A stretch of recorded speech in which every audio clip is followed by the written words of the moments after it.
아이스하키 선수 평창군청 소속 이지혜입니다. 운동할 때 타고난 DNA 좀 중요하다고 생각합니다. 크로스컨트리 강국은 확실히 저희보다 키부터 근육도 그렇고 훨씬 차이가 많이 나게 좋아요.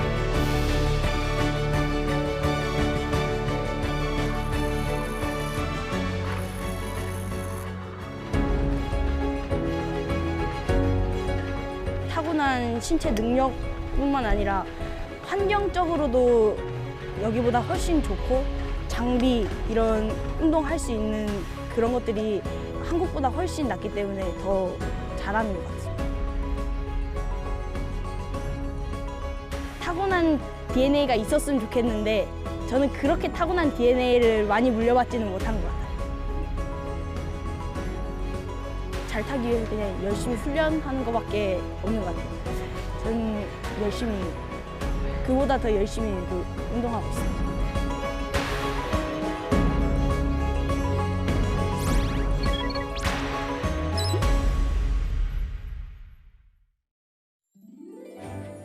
이번 DNA, 즉 데이터, 네트워크, 인공지능의 여정은 사람이 태어날 때부터 가지고 있던 유전물질 DNA로부터 시작됐습니다.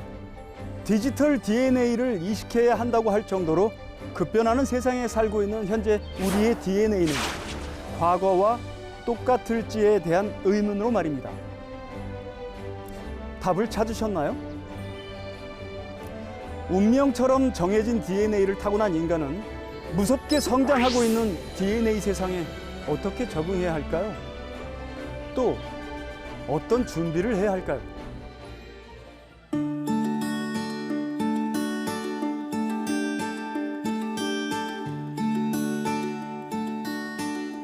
작가 박금산. 그의 이름 뒤에는 인공지능 소설이라는 수식어가 붙습니다. 인공지능 작가는 이렇게 주어까지만 입력을 해보면 제출을 누르면 얘가 이렇게 스스로 구현을 합니다. AI가 글을 쓴다. 그 전제로부터 시작된 소설. 자연어 처리 기술인 오픈 AI, GPT-3 프로그램을 접한 작가. 제시어를 준 이후 AI가 쓴 글은 놀라운 그 자체. 그 못지않은 두려움이 컸다고 합니다.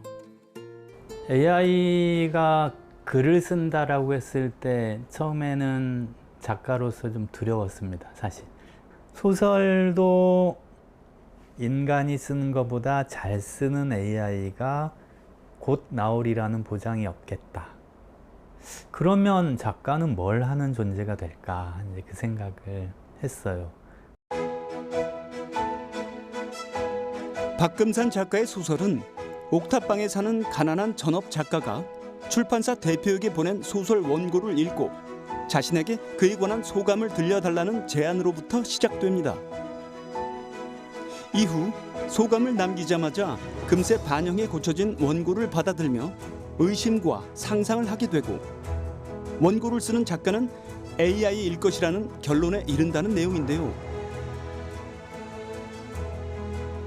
창조성이 요구되는 순수 예술 분야에서도 AI가 침범했다는 현실을 반영한 장편 소설입니다. 시작할 때는 SF적인 존재로서의 AI였는데 점점 시간이 지날수록 작업을 하면 할수록 AI 기술이 발전을 하는 거예요. 그래서 어느 날 보니까 이건 SF가 아니고 내 옆에 있는 현실이다. 그런 생각이 들더라고요. 그래서 인공지능, AI의 급속한 발전으로 인간이 수행 중인 여러 직업을 AI가 대체할 것이란 예상은 이미 현실이 되었습니다.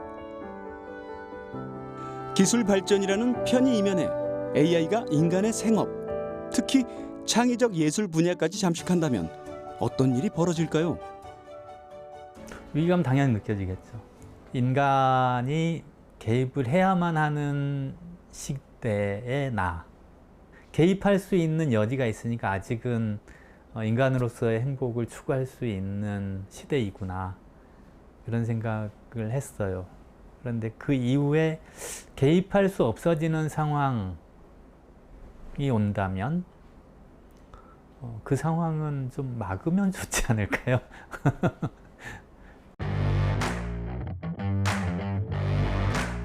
이미 AI는 인간의 두뇌 스포츠 가운데 가장 복잡하다는 바둑에서 인류를 가볍게 넘어선 지 오래.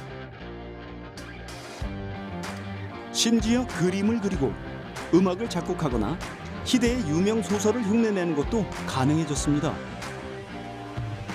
창작을 시작한 AI의 시대는 더 이상 공상과학 소설 속 미래가 아닌 현재. 거부감을 느끼던 사람들이 서서히 스마트폰, 자동차와 같이 AI를 없으면 안 되는 존재로 인식하기 시작했습니다. 사람의 생각과 동작을 예측하고 생활 속에서 편리와 실질적 도움을 주는 필수제가 되기를 요구하고 있죠. 그리고 동시에 AI 기술을 통해 인간의 한계를 넘어설 방안을 모색하고 있습니다. 사람의 두뇌를 본떠 만들었지만 사람의 지적 수준을 넘어설 수 있음을 다방면에서 증명한 인공지능, 때론 위협적일 정도로 인간의 신체적 한계뿐만 아니라 정신적 한계까지 뛰어넘고 있습니다.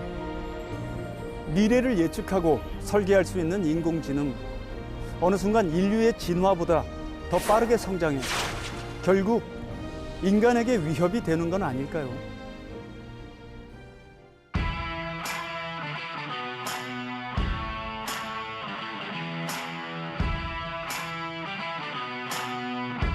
무슨 일인지 짐작할 수 없는 우스꽝스러운 몸짓.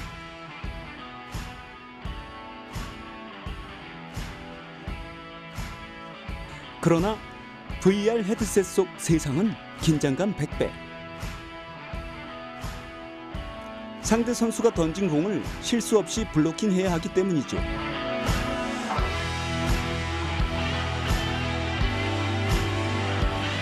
오, 성공했습니다. 핸드볼 게임이냐고요? 그는 지금 훈련 중입니다. 뒤에 보시는 기계는 저희가 이제 그 VR 기술을 사용해서 핸드볼 골키퍼의 어떤 경기력을 향상시키기 위해서 개발한 기기입니다.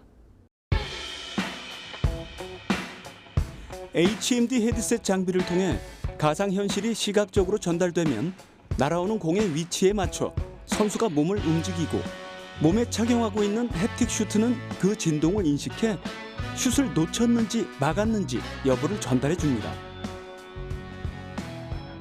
선수들의 모든 움직임은 키오스크 장비 중앙에 위치한 카메라가 인식 중입니다.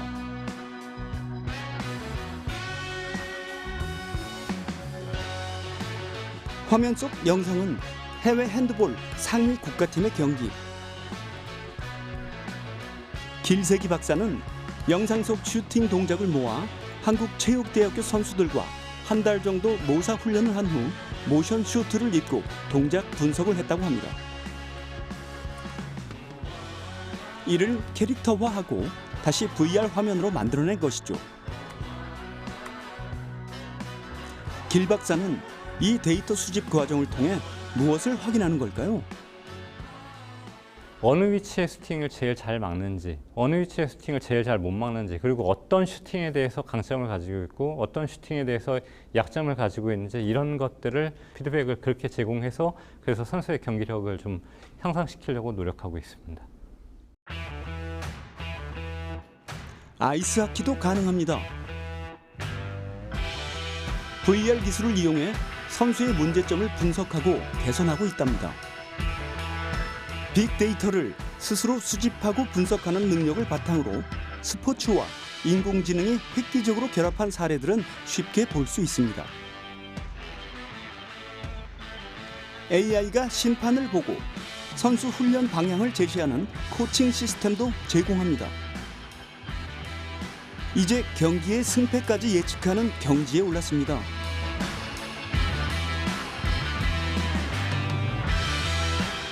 3차원 동작 분석 방식도 도입되었습니다.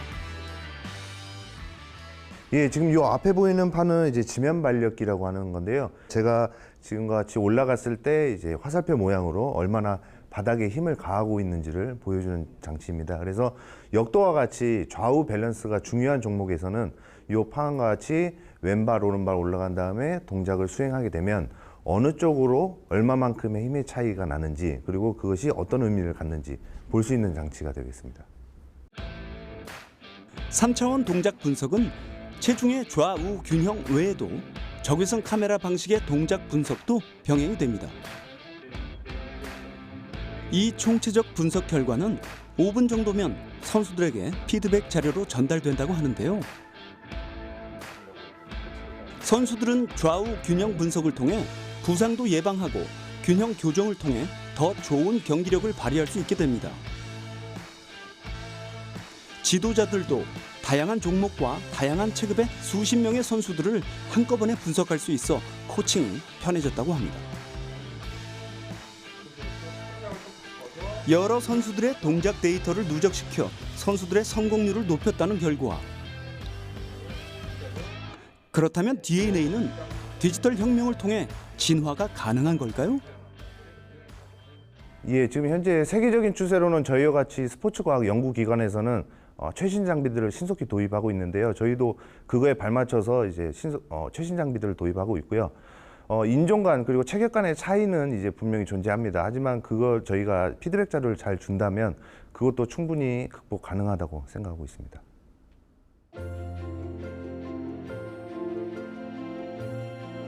점차 편리해지고 있는 인간의 생활은 네트워크로 전달된 데이터로 쌓이고 또 정제된 빅데이터는 산업을 바꾸고 다시 도시를 바꿉니다. 그리고 스마트해진 도시는 우리 인간의 삶의 질을 더욱 높여주죠. 이 선순환이야말로 모든 인간이 궁극적으로 추구하는 삶입니다. 불가능한 이야기일까요?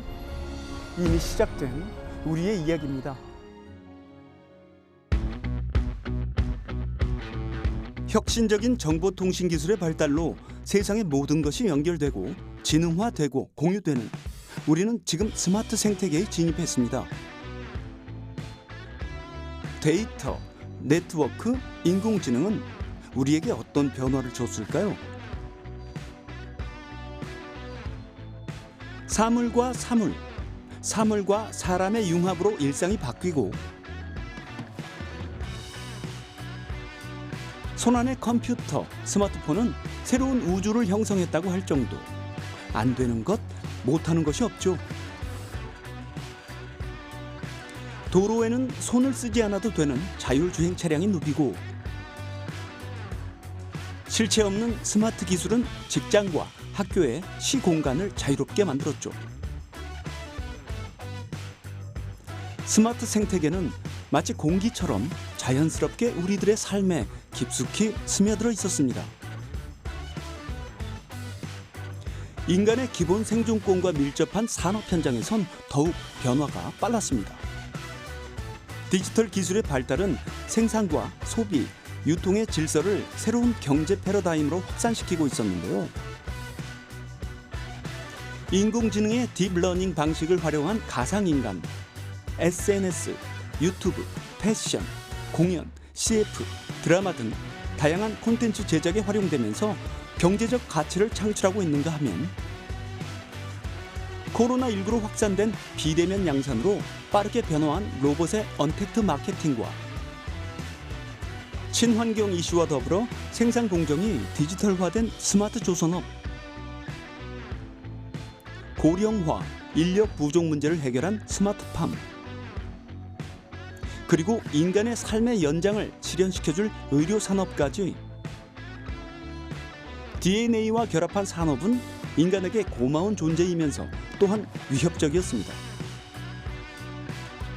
미래의 삶의 질을 보장할 스마트 기술은 이미 우리 세상에 던져졌습니다.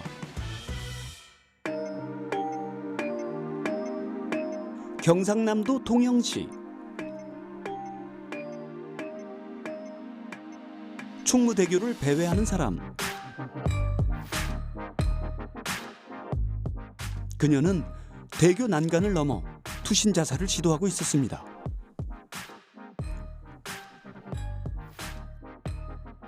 그러나 바로 현장에 출동한 경찰에 의해 극적으로 구조되어 가족의 품으로 돌아갈 수 있었는데요. 소중한 생명을 잃을 뻔했던 순간, 투신자의 수상한 움직임을 빠르게 포착하고 예방한 건 충무대교를 비치고 있는 이 카메라였습니다. 카메라가 상황을 담고 움직임을 인지해 위험을 판단하고 구조 요청을 한 것이죠.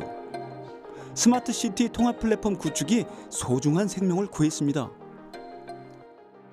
제가 이제 통합관제팀장으로 근무를 할 때 통영의 5개에서 야외에서 일어난 자살 중에 50%가 다리 위에서 일어났어요. 그래서 이건 뭔가 좀 사람이 24시간 그걸 관리할 수는 없기 때문에 기계의 힘을 좀 빌려보자 해서. 사고가 발생할 뻔했던 바로 그 위치입니다. 아찔한 높이입니다. 이 총각을 다투는 상황에 어떻게 구조가 가능했을까요? 카메라가 인지한 사람을 일반 행인과 구분하는 방법은 인공지능이 담당했습니다. 이제 여러 가지 객체 분석이라는 기술은 여러 가지 그게 있습니다. 그 오토바이의 바퀴를 볼 것이냐, 아니면 사람이 아무도 없는 산에서 움직임을 볼 것이냐, 여러 가지 그게 있는데, 다리라는 특수성 때문에 자살을 하기 위해서는 무조건 선제적으로 따라야 하는 조건이 난간에 기대는 행위가 발생하게 되어 있습니다. 행동을 인지하는 카메라. 이렇게 당기니 바로 눈앞에 있는 것처럼 선명합니다. 실제 사고는 야간에 발생하는 것을 염두해 최대한 야간에 적합하게 얼마나 명확하게 객체를 분석하느냐에 가장 중점을 두었답니다. 그리고 난간에 기대는 행위가 일정 시간 지속되자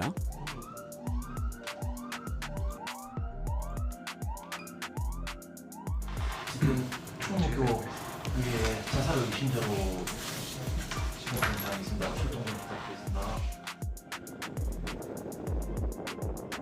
구조 매뉴얼이 가동돼 경찰이 현장에 출동했습니다. AI 기술로 자살자 예방이 가능해졌습니다.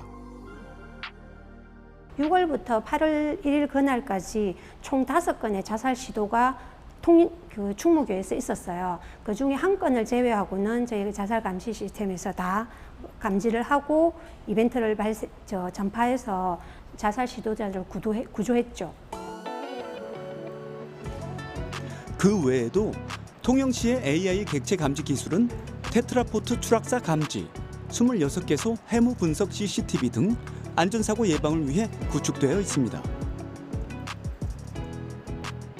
또 교통, 의료, 문화, 관광 등 총체적으로 스마트 시티 구축 사업을 위한 다양한 시도들이 진행되고 있습니다.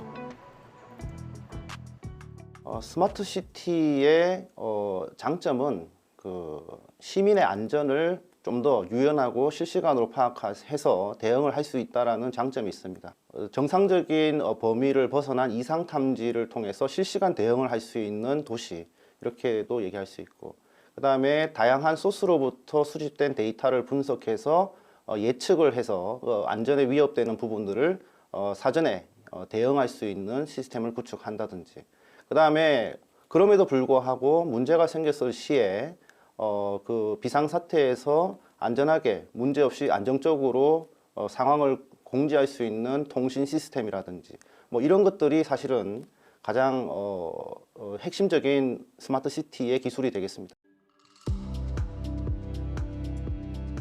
우리나라의 스마트 시티 구축은 시범 도시로 지정된 세종과 부산, 그리고 다양한 연구를 검증할 수 있는 도시로 선정된 대구와 시흥을 중심으로 활발히 구축되고 있습니다. 하나의 도시 공간에 정보통신 기술과 친환경 기술 등을 적용해 행정, 교통, 물류, 방범, 방제, 에너지, 물관리 등의 도시 기능을 효율화하고 도시 문제 해결을 지원하는 도시로 4차 산업혁명에 선제적으로 대응하고 새로운 성장 동력을 창출할 수 있는 대안으로 떠오르고 있습니다.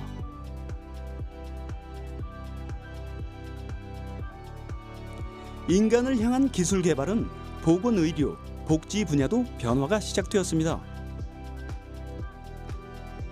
보건의료 빅데이터를 바탕으로 한 스마트 헬스케어 산업이 정부를 중심으로 체계화되고 민간 기업들은 타산업 기술과 접목한 스마트 케어 산업을 급성장시키고 있습니다.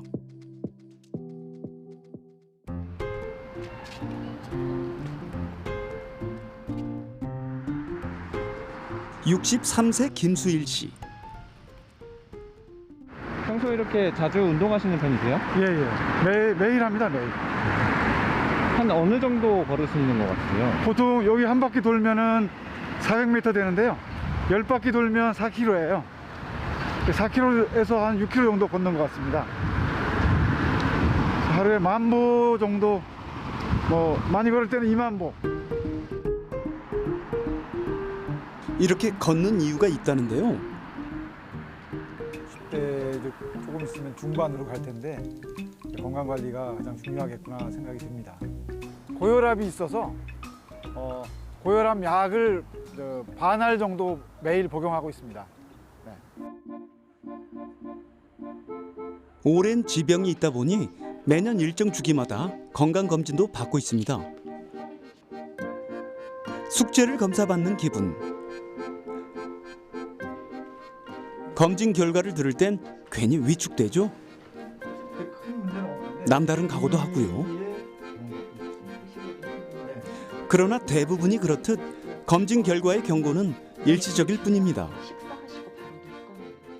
TV를 보거나 이제 건강 관련 이렇게 프로그램을 보면 그때 순간적으로 느낍니다. 그러니까 이거 운동해야 되는데 건강 관리 해야 되는데라고 생각하고 한 며칠 지나면 또 잊어버려요. 또 지인들하고 또 만나서 식사하고 또 술 한잔 하면 잊어버리게 되더라고요. 근데 100세 시대 건강관리는 필수가 됐습니다. 운동, 건강검진, 식이요법 중요성을 모르는 사람은 없죠. 다만 문제는 지속성. 알면서도 실천하는 게 쉽지 않습니다. 그런데 김수일 씨는 최근 건강관리 앱을 사용하면서 이런 걱정을 덜었습니다. 검진 결과를 이제 핸드폰으로 받아보니까요. 굉장히 편하고 그 데이터를 통해서 제가 느끼는 게 많아지더라고요. 이 데이터를 통해서 한 번에 볼 수 있고 또 그거를 추적할 수 있고. 건강검진 결과를 앱을 통해 받은 것. 과거의 검진 결과를 연동해 두면 그래프로 변동 추이를 한눈에 볼 수 있게 해줍니다. 일목요연하게 데이터를 보여줄 뿐 아니라 동호회 형식의 모임을 형성해 운동 관리, 식이 관리는 물론 건강을 체크해줘 느슨해질 틈을 안 준다고 하네요. 우리나라의 한 스타트업 회사가 개발한 건강검진 데이터 서비스 프로그램입니다.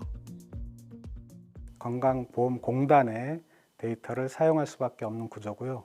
그러한 데이터를 개인의 스마트폰에 이렇게 이동시켜서 관리하고 있습니다. 의료기관의 검진 기록과 개인의 평소의 건강 기록, 그다음에 생활 습관이 더해져서 개인의 건강 기록을 더해서 통계치가 아닌 질병 예측을 하고 있습니다. 인공지능, 사물 인터넷을 기반으로 하는 건강관리 서비스는 빠르게 확산되고 있는데요. AI 인공지능으로 뇌 자기 공명 영상을 스캔한다고 합니다. 문진이나 각종 검사도 보통은 하루 종일 걸릴 수 있는 검진을 단 2분 정도의 시간으로 초기 치매 환자를 진단할 수 있어 빠르게 조기 대응을 할 수 있다고 합니다. 손목에 차는 스마트 밴드가 자동 혈압계, 혈당 측정기, 체중계를 대신하기도 하고 수면 패턴, 식이, 운동 습관 등도 체크합니다. 스스로 건강 체크가 힘든 독거노인들에겐 외로움을 덜어주고 보호자와 비상 연락을 취하기도 합니다. 진단 서비스가 늘게 되면 기존의 의료 서비스의 질도 높아지고 그리고 그 의료 인력의 생산성, 효율성도 높아질 게 분명해 보입니다. 특히 지금 초기 단계인 노인을 돌봐주는 그런 로봇, 그리고 노인과 그렇게 말을 나누는 이런 로봇, 이런 거는 일본에서는 이미 상용화되었고 일반화되어 있습니다. 따라서 우리나라도 이 4차 산업 첨단 로봇, 즉 IoT 같은 그 기술을 도입한 인공지능과 이런 로봇을 도입해서 노인들에 대한 케어도 이전과 같지 않게 질도 높아지고 서비스도 더 지속적으로 밤이고 낮이고 24시간 할 수 있는 그런 사회가 전개될 것으로 보입니다. 반려동물도 인공지능으로 건강관리를 합니다. 개나 고양이의 눈과 피부, 즉 발바닥이나 귀 등에 휴대전화 앱을 갖다 대면 건강 상태를 알 수 있는데요.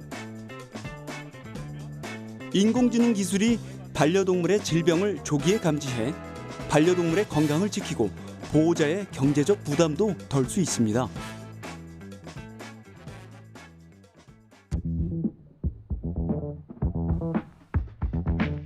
시흥의 한 도로. 나란히 출발하는 차량. 특별할 것도 별다를 것도 없는 주행입니다.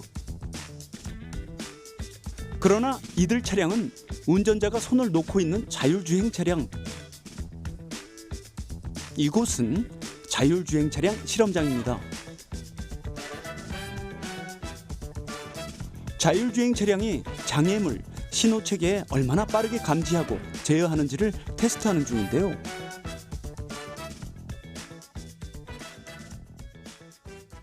내가 1차선 써야 된 맞구나.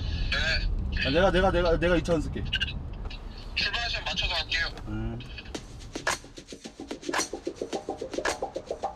직선 주행을 하다 장애물을 감지하고 핸들을 돌려 무사히 통과합니다. 보행자가 없는 횡단보도에서는 우선 멈춤. 안전 상황을 확인하고 재출발합니다. 인공지능이 자율주행 차량을 제어한 결과입니다. 이번엔 좀 더 역동적인 상황으로 가볼까요? 빠른 속도로 달리고 있는 차량 앞으로 끼어드는 차량. 하지만 바로 방어 운전을 하고 멈춰섭니다. 도로에서 흔히 있는 일이죠. 다시 달리는 자율주행 차량.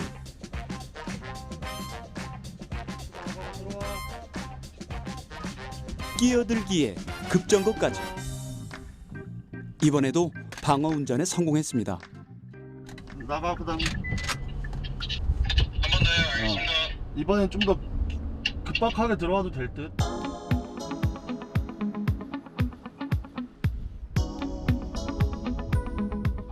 어떻게 사람이 운전하는 것처럼 빠른 대처가 가능한 걸까요? 사람이 운전했을 때 평균 속도를 0.5초 정도라고 볼 수 있거든요. 근데 저희 알고리즘 같은 경우는 인지를 하고 반응까지 대처 속도가 0.2초 정도로 빠르게 대응할 수 있습니다. 궁극적으로는 이제 그런 그 운전을 편하게 하고 또 사고 나지 않게, 그리고 실제로 자동차가 사고 데이터를 분석을 해보면 90% 이상 전부 다 인적 요인이란 말이에요. 사고가 졸거나 딴짓하거나 뭐 조작을 잘못하거나 이런 것들이 90몇 %. 그러니까 이런 것들을 전부 사고 요인을 자율주행 기술을 통해서 없애자 하는 게 이제 이 자율주행 자동차의 이제 주요 개발 목표. 안전을 확보한 자율주행 차량의 개발. 테슬라, 구글, 아마존, 애플, 바이두, 알리바바. 세계 유수 기업들이 자율주행 차량 시장을 노리고 있습니다. 자체 기술을 바탕으로 기존 메이저급 자동차 기업과 협업하며 몸집을 키우고 맹렬히 달리고 있죠. 세계가 보는 우리의 자율주행 차량 기술은 어느 위치에서 달리고 있을까요?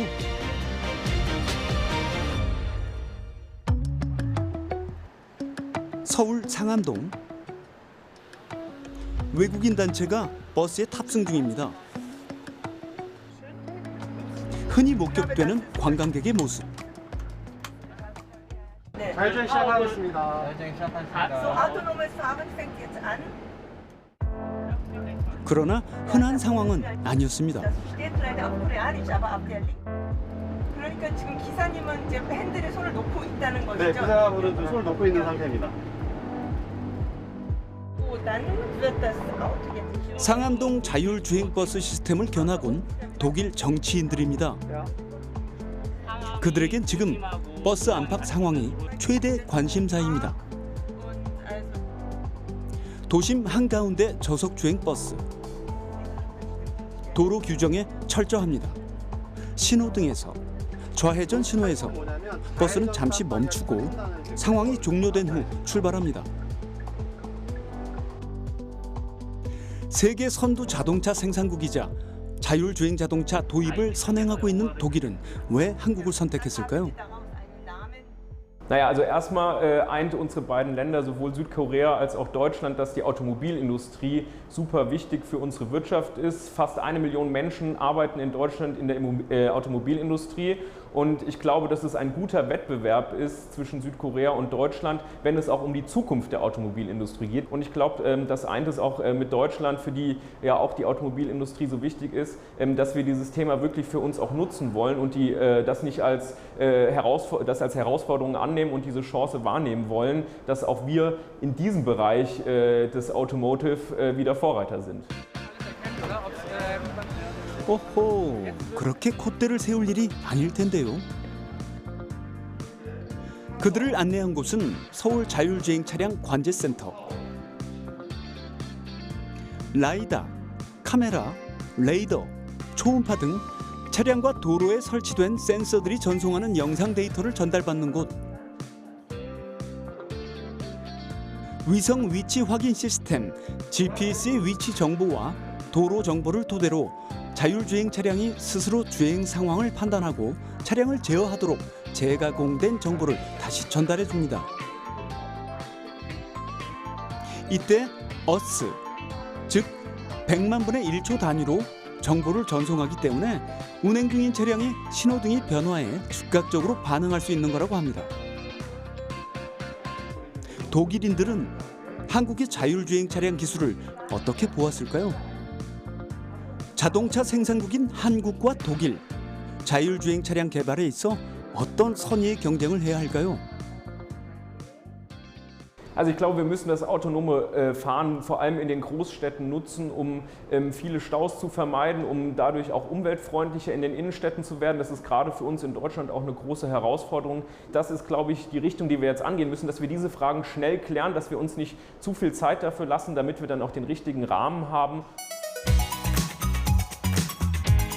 세계가 주목하는 우리의 기술은 어디까지 와 있을까요?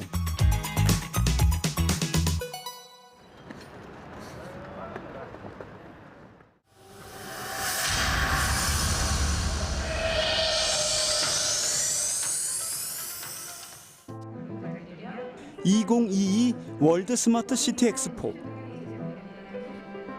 미래도시 혁신 기술로 인간의 삶의 질을 제고하는 장. 전 세계 20여 개국의 기업과 기관들이 참여해 각국의 스마트 시티 건설의 경험과 기술을 교류하고 공유하고자 기획된 국제 행사입니다. 기술 간의 융합, 업종과 산업의 영역을 넘어 국경까지 뛰어넘는 초연결. 안전, 교통, 돌봄, 의료를 비롯한 공공 서비스의 질까지 시간과 공간의 제약을 뛰어넘는 스마트 시티의 혁신적인 디지털 기술들을 선보였습니다. 우리나라의 경우에는 그동안 앞선 ICT 기술을 바탕으로 해서 앞으로 디지털 트윈이라든지 메타버스라든지 자율주행, 또 UAM 등 이러한 혁신적인 기술을 통해서 앞으로 스마트 시티가 우리 시민들의 삶의 질을 높이고 우리 도시를 혁신하는 이런 계기가 될 것으로 생각합니다. 전 세계 스마트 시티 시장 규모 1조 달러 전망. 새로운 성장 동력으로서 가치가 기대되는 가운데 우리의 기술은 경쟁력을 갖고 있다는 평가를 받고 있습니다. I would definitely give Korea an above average score for its performance in terms of digital transformation. In fact, it's probably one of the world's leaders. But we might look back 10 years, 20 years from now and realize just the fact that we've really just barely started with digital transformation. So while Korea is far ahead of many, many, many other countries, it's still just at the beginning stages of this evolution that's going to take many years and decades to come. 우리나라가 어느 순간에 정말 세계로 진출할 수 있을 거냐, 아니면 딴 나라에 있는 기술들이 다 우리나라에 와가지고 우리나라 서비스는 불가능하고 외국한테 다 내주고 그런 식으로 되면은 뭐 곤란하겠죠. 그래서 기술 개발과 더불어서 정말 우리가 철저하게 대비하고 우리의 현황 파악을 철저히 하고 하는 게 중요하다고 봅니다. 스마트 시티, 디지털 트윈, 스마트 인프라, 스마트 에너지, 스마트 정보, 스마트 모빌리티, 스마트 빌딩, 스마트 센서. 와우, 세상이 온통 스마트해졌습니다. DNA 생태계 속에서 살아가는 우리 아이들, 분주히 성장하는 AI와 얼마나 속도를 맞춰가고 있을까요? 서울 마포구. 오늘 주제가 FX 아티스트가 되는 거예요. 로블록스 스튜디오 안에서. 교실 책상에 앉은 학생들은 이제 메타버스 세상으로 들어갑니다. 게임 전반적으로 개발하는 뭐 게임 기획이라든지 게임 그래픽, 게임 프로그래밍에 관련된 능력 단위들을 여러 가지 선택을 해서 지도를 하고 있습니다. 2011년 서울시 교육청에서 전공 분야 특성화 고등학교로 지정한 한셋 사이버 보안고등학교. 사이버 보안과 정보과학 분야가 주요 교육 과정으로 그와 관련된 시설을 갖추고 있습니다. 당연히 학생들의 진로 선택지는 IT죠. 게임을 디자인하면서 일러스트를 만드는 게임 캐릭터 일러스트 만드는 사람인데 탑뷰 슈팅 게임 같은 거 만들고 싶어요. 쿼터뷰라 해야 되나? 코드를 타자를 그냥 적고 이제 엔터 누르고 저장까지 하고 프로그램으로 돌아갔는데 그 내가 한 줄 한 줄 적은 게 바로바로 적용이 되는 게 좀 재밌었고 이제 그 변화가 어떻게 변화가 될지 이제 어떻게 하면 내가 원하는 결과를 찾는지가 그 과정이 좀 이제 재밌었어요. 저는. 다소 어려운 분야임에도 어렵지 않고 친숙하게 받아들이는 데에는 이 또래 아이들이 태어나자마자 접한 환경적 요인 때문이라는 분석입니다. 초등학교 때 이제 엄마의 스마트폰을 먼저 만졌던 것 같아요. 그 전에 노트북도 집에 있긴 했었고. 제 휴대폰은 초등학생 2학년? 제일 어렸을 때는 5살 때? 8살? 핸드폰은 8살 때고요. 컴퓨터는 5살 때요. 5살 때는 그냥 그거 있잖아요. 애기들 하는 게임 그런 걸 했었고 8살 때는 초등학교 들어가면서 부모님이 핸드폰을 사주셨고 8살 때 그냥 집에서 혼자서 심심해서 이것저것 막 컴퓨터에서 만져봤어요. 혼자서 뭐 PPT도 만들어보고 뭐 소리 넣는 기능도 찾아보고 뭐 그러면서 혼자 컴퓨터 가지고 놀았던 것 같아요. 그러나 아이들이 받는 교육 현실은 여전히 제자리 걸음입니다. 엘빈 토플러가 변화의 속도를 얘기한 적이 있잖아요. 기업은 시속 100마일로 달려가는데 정부 조직은 시속 25마일밖에 안 되고 그런데 학교는 시속 10마일이다라는 말을 했거든요. 저희가 체감상 느끼는 거랑 거의 비슷했습니다. 학교가 제일 느리더라고요. 인공지능이 그림을 그려주고 있고 인공지능이 시와 소설을 써주고 있습니다. 인공지능이 어떠한 질문이라도 친절하게 답변을 해주는 시대가 되었습니다. 하지만 지금 고등학생들은 오지선다의 정답을 찾는 훈련을 받고 있습니다. 우리 학생들이 7년에서 10년 뒤에 사회에 진출하게 되는 시점에 과연 이 학생들이 배우고 있는 내용들이 얼마나 그 학생들의 진로에 도움이 될지 한번 생각해 볼 문제입니다. 디지털 기술 발전에 맞춰 교육 수준과 방법을 전환해야 하고 인재 양성을 위한 교육이 요구되는 시기. 초, 중고 교육은 모든 학생들이 디지털 전환 시대에 자기 주도적 인재로 성장할 수 있도록 디지털 기초 소양 함양과 인공지능 등 신기술 분야의 기초 심화 학습 내실화를 기하고 대학 교육기관들은 지역 발전의 중추 역할을 할 수 있도록 산업과 협업해 디지털 신산업 분야에 총력을 다하도록 재정을 확대하고 규제를 완화해야 한다고 교육 전문가들은 말합니다. 이런 학문의 그 촘촘한 그 생태계를 이해하고 정부가 이런 기초 학문부터 응용 학문까지 다 이렇게 아우르는 지원을 해야 되고, 이 지원을 함에 있어서는 어떤 제한을 두면 되지가 않습니다. 그 연구자들이 마음대로 상상을 펼치고 그 산업화하는데 그 기여를 할 수 있게 해야지, 정부가 방향을 정해 주거나 어떤 제약을 강하면 이런 기술 혁신과 그리고 기술 진보가 일어나서 상업화되기가 어렵습니다. 따라서 정부는 시간이 걸리더라도 기초 학문부터 응용 학문까지 체계화된 지원을 하고, 그리고 규제와 그 학문의 전개, 상업화에 있어서 제한을 두지 않는 방향이 옳은 방향으로 보입니다. That all of us want to get to is by increasing the educational attainment of the entire country. And that's how you're going to get there. And I think all of the education is going to be just so important. We're going to need science, we're going to need humanities, we're going to need all kinds of technologies to approach the problems that we are facing as a world. I know there's a big focus on technologies.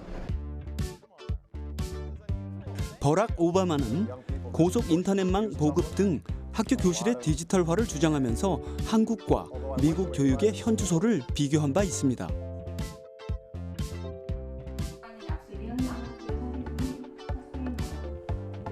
그러나 정작 우리는 우리 아이들이 디지털 교육을 하고 있다고 자신할 수 있었을까요? 이 4차 산업의 근본을 이루는 이런 기술들은 사실 응용 기술이 중요한 게 아니라 기초 기술이 중요합니다. 여기서 기초 기술이라는 것은 생물학, 수학, 물리학과 같은 그 기초 학문인데요.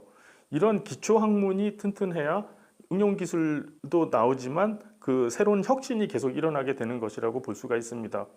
따라서 앞으로는 대학과 정부가 협업을 해서 이런 기초 학문에 투자를 해야 4차 산업에 결국 앞서 나갈 수 있는 원천 기술을 만들어낼 수 있다고 볼 수가 있습니다.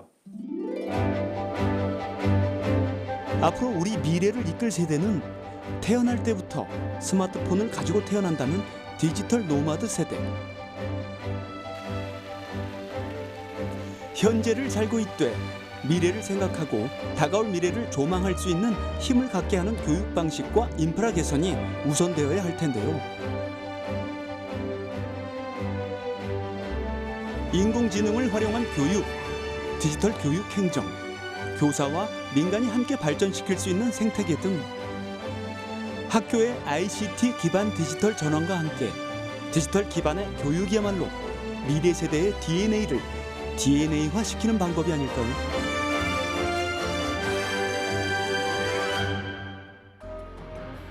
증기 엔진 굉음을 내던 1차 산업혁명부터 오늘의 4차 산업혁명까지 인간은 인간을 뛰어넘는 DNA의 혁신 기술들과 마주해 왔습니다. 그리고 그 변화에 인간은 또 어떻게 새로운 스마트 생태계 환경에 적응하고 대처해야 하는지를 자문하고 끊임없이 해답을 찾아갈 겁니다. 인간의 DNA는 그렇게 한 발 늦은 듯하나 쉼 없이 그 어느 과거의 순간과 마찬가지로 진화하고 있지 않을까요?